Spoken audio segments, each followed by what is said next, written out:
Hey guys, here with you today is O'Reilly from We Play Switch, and we're going to be discussing Mr. Shifty. This is a top-down action beat-em-up game brought to you by Team Shifty and published by Tiny Build Games.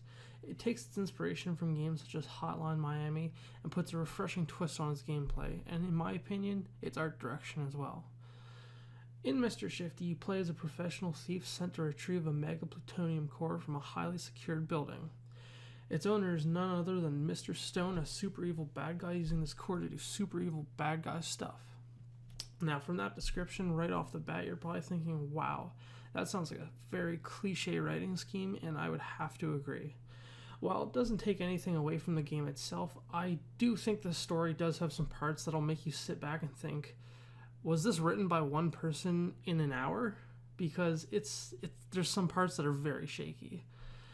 Though I have to commend them, as most games at this price point don't even bother to come up with a storyline, honestly, And with a light sprinkling of puns throughout the story, it definitely makes up for its weaker moments.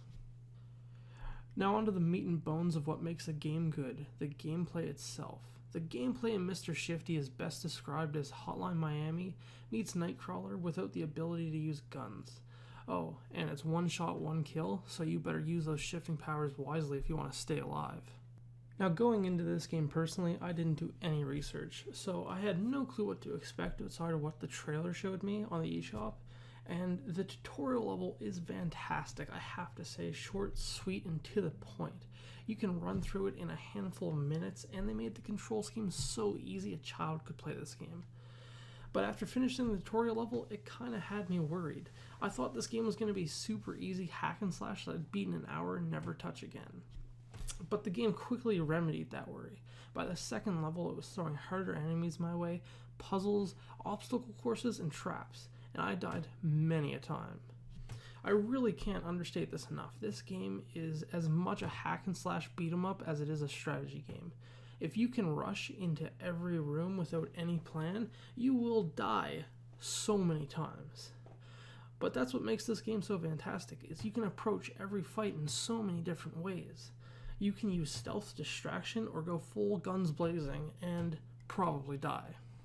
The game itself features 18 floors inside of Mr. Stone's Fortress of Solitude. Each of these levels takes anywhere from 10 to 30 minutes to complete. Doing one run of this game, start to finish, is going to run you about 6 hours, give or take, depending on how many times you die. And for the price of $14.99, I think it's a very solid experience. Not to mention, if you're the type to speedrun or a completionist who wants 100% everything, you're going to sink so much extra time into this game. The game features a hub system which displays all completed levels, the time it took to beat them, and the amount of deaths you had on every playthrough.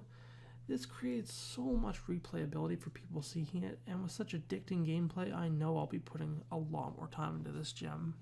One thing I have to address in this video, of course, is the frame rate issues the Switch port has. The big controversy around this game. As of right now, the game's still very new, and it may get patched in the future. The developers said they plan to, but right now it's a big unknown, and definitely there are some problems with this game. I'm usually very critical of frame rate issues, as it can feel very choppy and ugly, and in general make you not want to play the game. But honestly, the issues with Mr. Shifty feel less like lag and more like you're moving in slow motion. These issues don't really bear their teeth until the last few levels, and in all honesty, with how hectic the last couple of levels are, I found this lag actually made the game easier, if anything. I'm not trying to justify them badly porting the game by any means, but I just want to state that if this is the one thing stopping you from buying this game, just take the leap. It's not nearly as big an issue as people are making it seem. Now, to summarize my thoughts on Mr. Shifty, I'll do a pros and cons list. We'll start it off with the pros. Original gameplay and fighting style. I have not played a more original game in a long time. While it takes its inspiration from Hotline Miami, it really brings its own ideas to the table, and it really delivers. Super simple controls. I can't understate how simple this game's control scheme is. It's literally a couple of buttons, and that's what I really appreciate, because I often find myself taking breaks from games And when you try to get back into a game, you have that wall you have to climb. The wall of relearning the game's controls. And that is a non-existent problem with this game, and I love it. Very fast-paced action.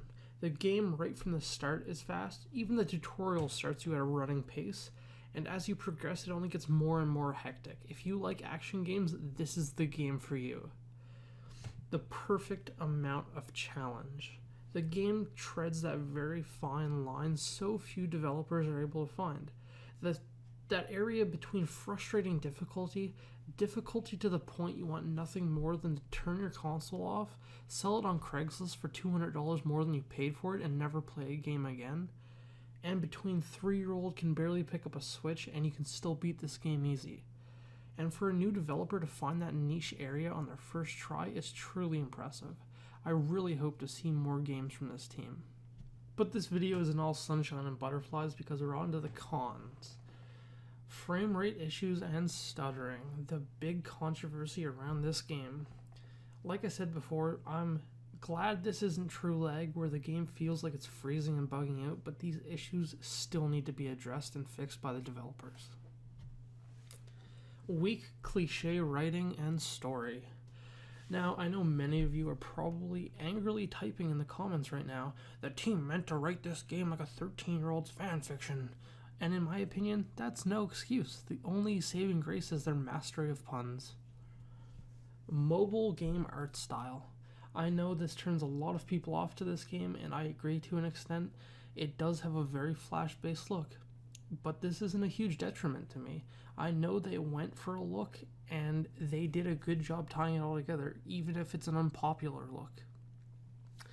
Overall, I'd give this game an 8 out of 10. If you're watching in the future and the developer hasn't skipped town and actually went back and fixed the issues I talked about, I'm willing to change my rating to a 9 because of just how fun and addictive the game really is. And those are my thoughts on Mr. Shifty. I'm Riley with We Play Switch, and until next time, have fun switching it up.